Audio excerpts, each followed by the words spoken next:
هذا القرآن يهدي للتي هي أقوم ويبشر المؤمنين الذين يعملون الصالحات أن لهم أجرا كبيرا وأن الذين لا يؤمنون بالآخرة أعتدنا لهم عذابا أليما ويدعو الإنسان بالشر دعاءه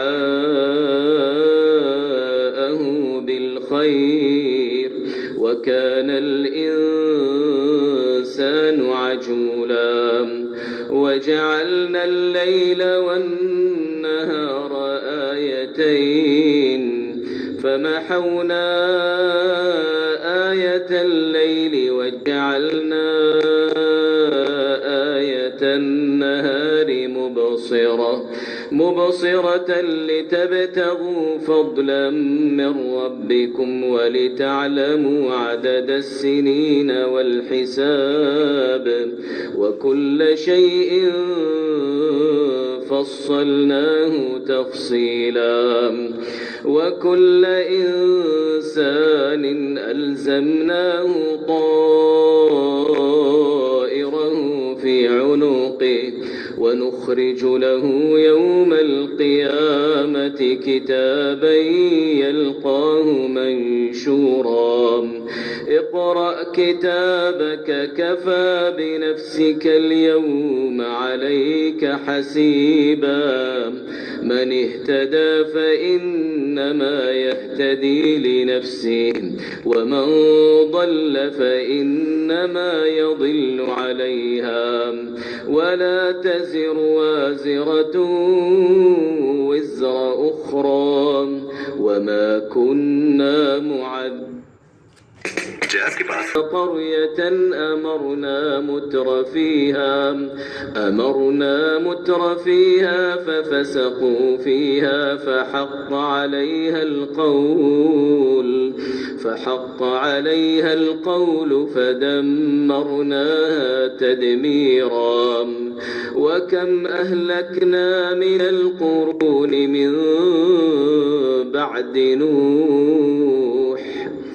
وكفى بربك بذنوب عباده خبيرا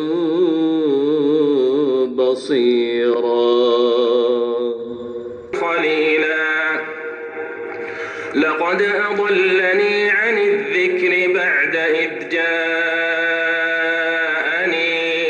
وكان الشيطان للإنسان خذولا من أراد الآخرة وسعى لها سعيها وهو مؤمن فأولئك كان سعيهم مشكورا كلا نمد هؤلاء وهؤلاء من عطاء ربك وما كان عطاء ربك محظورا انظر كيف فضلنا بعضهم على بعض وللآخرة أكبر درجات وأكبر تفضيلا وقال الرسول يا رب إن قوم اتخذوا هذا القرآن مهجورا وكذلك جعلنا لكل نبي عدوا من المجرمين وكفى بربك هاديا ونصيرا وقال الذين كفروا لولا نزل عليه القرآن جملة واحدة كذلك لنثبت به فؤادك ورتلناه ترتيلا ولا يأتونك بمثل إلا جئناك بالحق وأحسن تفسيرا الذين يحشرون على وجوههم إلى جهنم أولئك شر مكانا